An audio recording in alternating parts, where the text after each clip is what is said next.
and I'll pick up Tom's point. If you actually look at the period table, now the period tables assume that the death rate for 59-year-olds like me, which is maybe 1 in 1,000 per year, will stay at 1 in 1,000 per year as the people behind me become 50. The cohort says, well, actually, no, death rates have been decreasing. We'll predict that the death rates will keep decreasing. So we can look at those cohort rates. I put in the period because the cohort I couldn't get back to 1974, but if you have to look at 1974, you'll find that even the period rates, which are lower than the cohort rates, are not 6 or 8 years at age 65.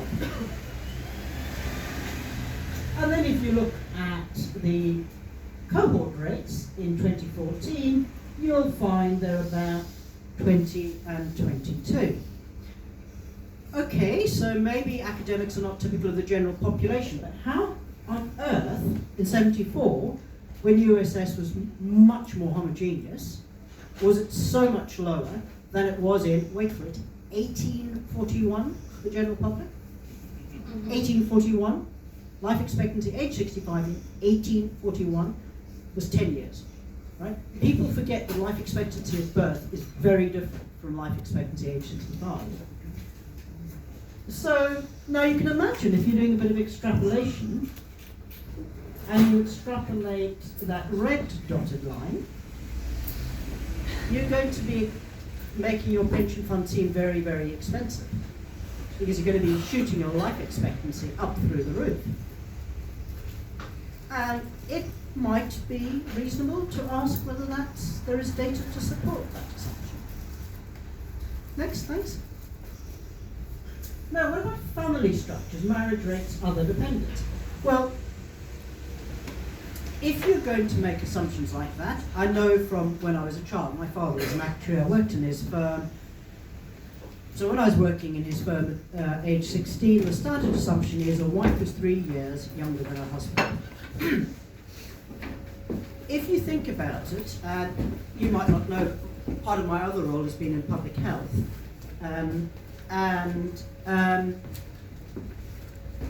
that's unlikely to be true for academics because men tend to marry down. They marry down in height, they marry down in social status, they marry down in intelligence, they marry down in money. Academics are a bit different because actually you quite often get academic marriages or professional marriages, and they're much more likely to be equal in age. So it's an open question. And of course, you'll get more people like me, in other words, women who are single, because a highly intelligent young woman doesn't necessarily rate, particularly if she's a mathematician, that's about as much stress sense as I have, doesn't rate high in the marriage market.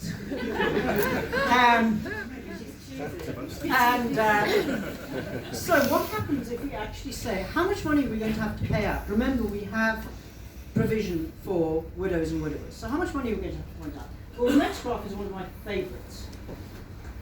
Right, this is, contributes, okay, we can argue about how much it contributes, but the red line is the data over 10 years. It's talking about female pensioners who die and leave a dependent. And at age 55, that's about 80% of them. At age 65, it's about half of them.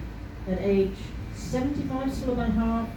And obviously by about age 90, you know, because on average men die before women and they will still on average possibly be a little bit older than their wives, you're much less likely to have a dependent. But obviously that's part of what feeds into the calculation. So the red line is the actual data. The dotted grey line is the 2014 fit to the data. Okay, anybody who's not a statistician, tell me if they think that's a best estimate. Anyone? No. Well, what about the new improved continuous grey line, which is a best estimate? Right? It looks to me like a convex hull, not a best estimate. But it doesn't matter, of course, because, you know, we just use professional judgment and decide what a best estimate is, because that's not what our technical actuarial code says. And our code of conduct actually says when you are asked for something, you have got to provide reasons to justify your statement. Now, as an expert witness, I can tell you what a judge will do if somebody says, why is that a best estimate? And you say, I'm a professional, believe me.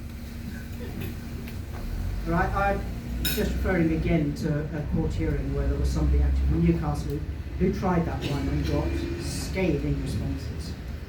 Of course, different professions respond differently when you challenge their members. Next. Okay, retirement age, early retirement, ill health. What happens with all of those? Well, let's have a next slide.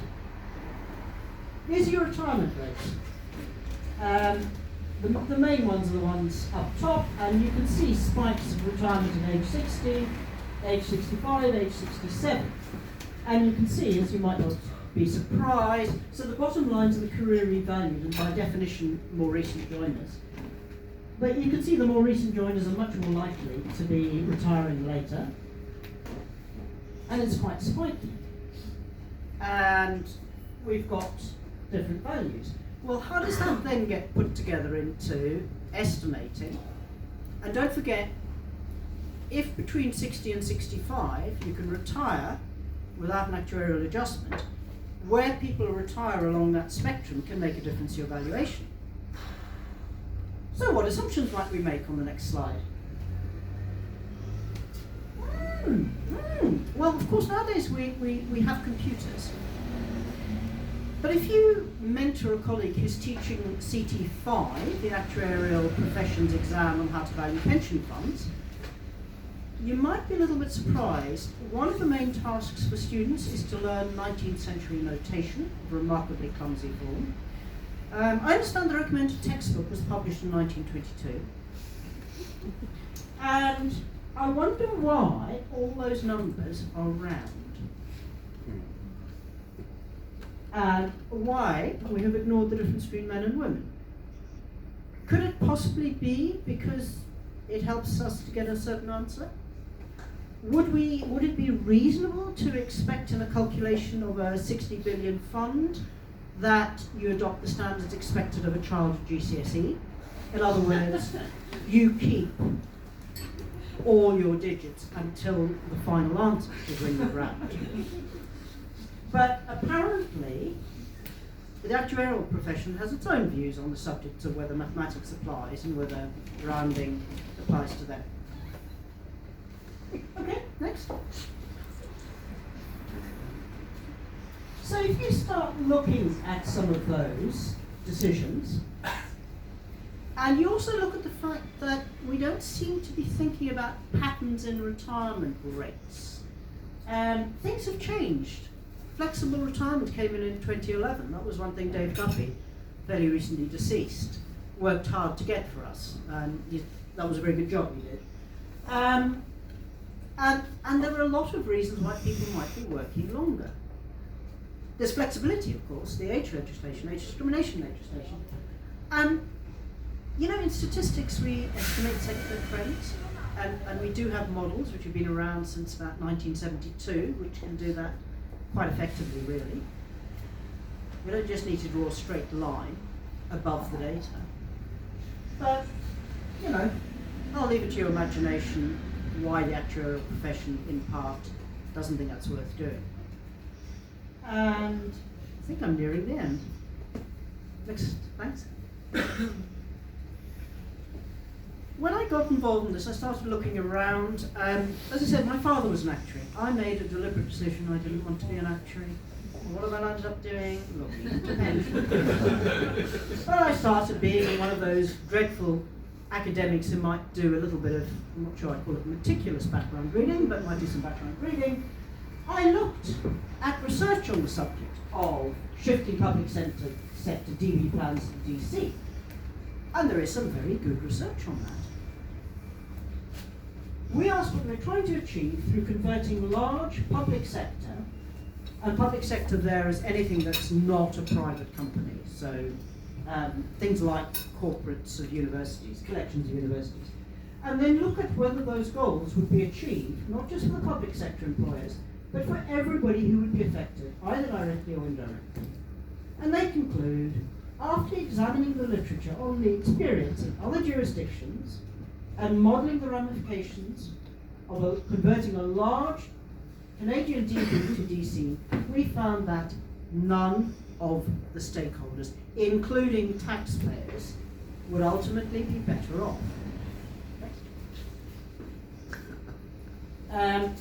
The stakeholder groups were public sector employees and governments, employees and their dependents, taxpayers, future generations, and societies. In fact, that Canadian report, part of what they did was looked at a number of states, I think maybe 5 states in the United States, that country well known for its socialist approach to all things government. They have got 2 states pension funds which went DC and converted back to DB because DC is such poor value. And this is the United States of America, right? This is not somewhere else. That is really suggests that, and it was published in 2014, and I have attempted to talk to the pensions regulator about this research. I haven't found it again. Anybody who does, please send it to me. I saw a transcript of Opperman, MP of Texan, when he was pensions minister, saying to the select committee, oh, I'd only thought about people having DC pension pots. I didn't realise they'd have to buy annuities. Right? This Canadian research reckons that to get the same benefits out of a DC scheme as a DB, you need to pay 77% more. You need to pay almost twice as much money to get the same benefits. So what's happened in Canada is, yes, there are negotiations, because if you try to inflation-proof your scheme, then you will run into problems when there's variations. So you go back to what USS used to do, which would be, we will increase in line with inflation, provided the following conditions. If those conditions are not met, we'll do this, and so on. And then when things are good again, we won't just go for pension holidays, we will come back. If somebody tells you USS didn't have a pension holiday, ask them what their definition is, right? It wasn't that there were no contributions, but the contributions were substantially reduced. Now that's exactly what you do not do. I don't know if you remember Joseph and his Technicolor Dreamcoat, but if you know there are 7 good years, you do not assume that there will not be 7 bad years. During the 7 good years, you store up for the future. So if things are looking wonderful in your pension fund, you don't level down. You keep a buffer. But unfortunately, not necessarily.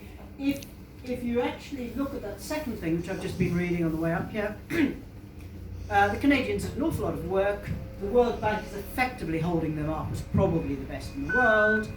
USS, on a lot of the issues they mentioned, USS is not on their pre-reform, it's 4 stages up on their mature, well-functioning fund. That's where USS is, or rather was.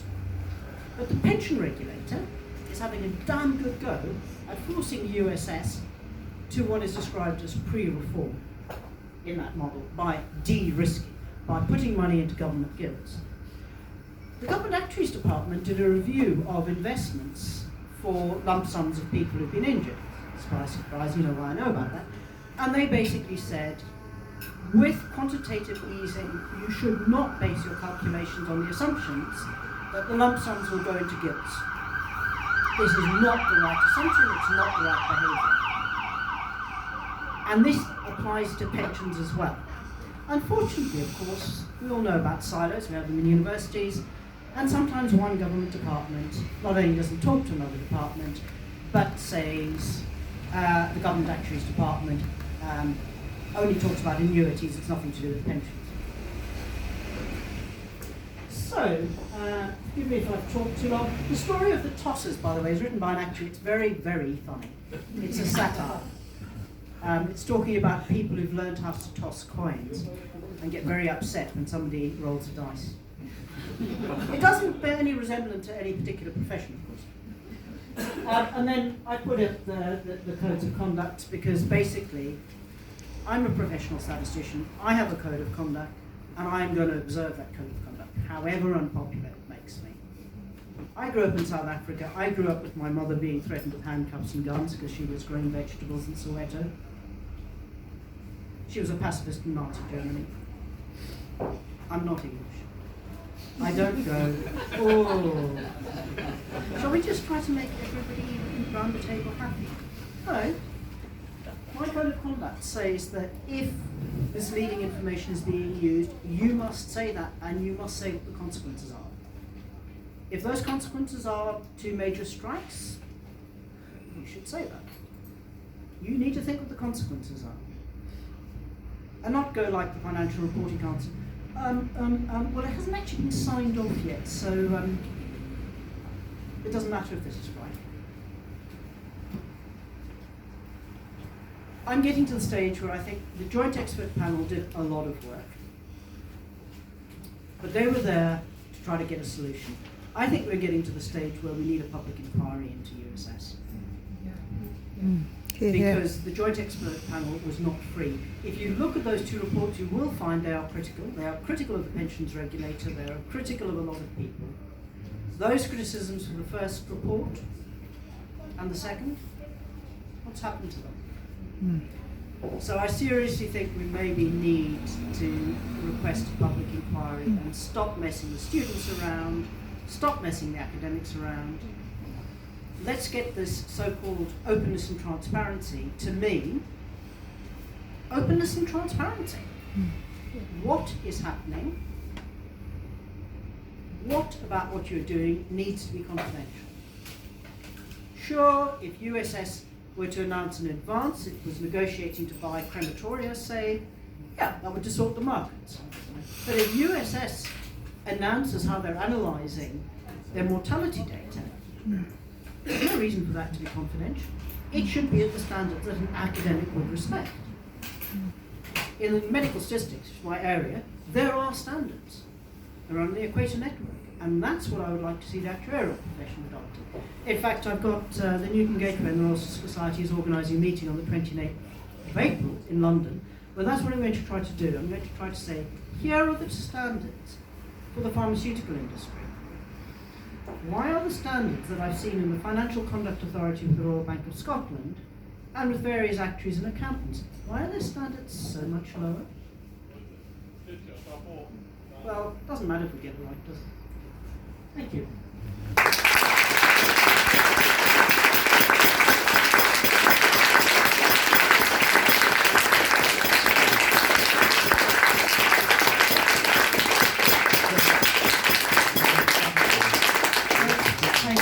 You need to go and escape, so do leave if you want to. I am happy to take questions. I may be slightly guarded in replies. Excuse me, what do you think growing up